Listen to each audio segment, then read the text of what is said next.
दोस्तों, आपको वीडियो पसंद आती है तो वीडियो को लाइक, शेयर और चैनल को सब्सक्राइब करना मत भूलना। चलिए शुरू करते हैं बिना किसी बकचोदी के।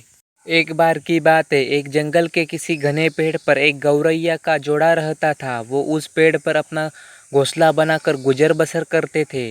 गुजर बसर का मतलब आप समझ ही गए होंगे। दोनों खुशी खुशी अपना जीवन बिता रहे थे। फिर आया सर्दियों का मौसम। इस बार बहुत ही कड़ाके की ठंड पड़ने लगी। सर्दियों के मौसम में सब लोग क्या करते हैं आपको पता ही होगा।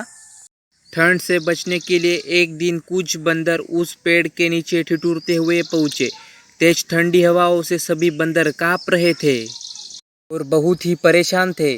पेड़ के नीचे बैठने के बाद वो आपस में बात करने लगे कि काश कहीं से आग सेकने को मिल जाती तो ठंड दूर हो जाती। उसी बीच एक बंदर की नज़र पास पड़ी सूखी पत्तियों पर पड़ी। उसने दूसरे बंदरों से कहा, चलो इन सूखी पत्तियों को इकट्ठा करके जलाते हैं। उन बंदरों ने पत्तियों को एक जगह इकट्ठा किया और उन्हें जलाने का उपाय करने लगे। ये सब पेड़ पर बैठी गौरैया देख रही थी। ये सब देखकर उससे रहा नहीं गया और वो बंदरों से बोल पड़ी, तुम लोग कौन हो? देखने में तो तुम आदमियों की तरह लग रहे हो, हाथ पैर भी है, तुम अपना घर बनाकर क्यों नहीं रहते? गौरैया की बात सुनकर ठंड से कांप रहे बंदर चिढ़ गए और बोले, तुम अपना काम करो, हमारे काम में पड़ने की जरूरत नहीं, और बोले तो तुम्हारी मार दूंगा, हम भांगड़ बिल्ले की औलाद है।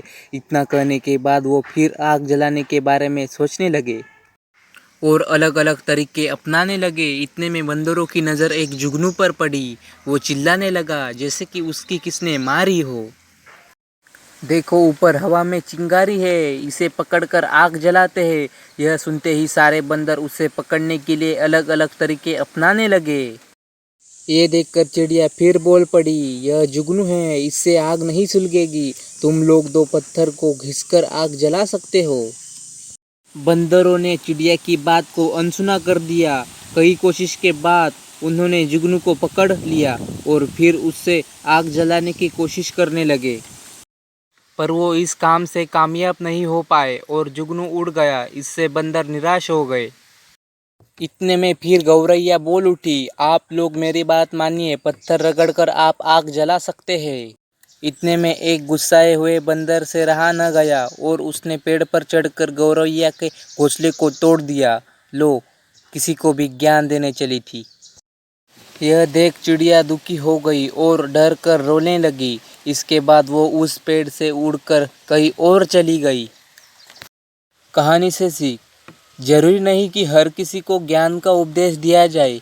उपदेश उसी को देना चाहिए जो समझदार हो और बातों को समझे। बेवकूफ़ को उपदेश देने से खुद का ही बुरा हो सकता है। दोस्तों, आपको मेरी वीडियो पसंद आई है तो चैनल को ज़रूर सब्सक्राइब कीजिएगा। धन्यवाद।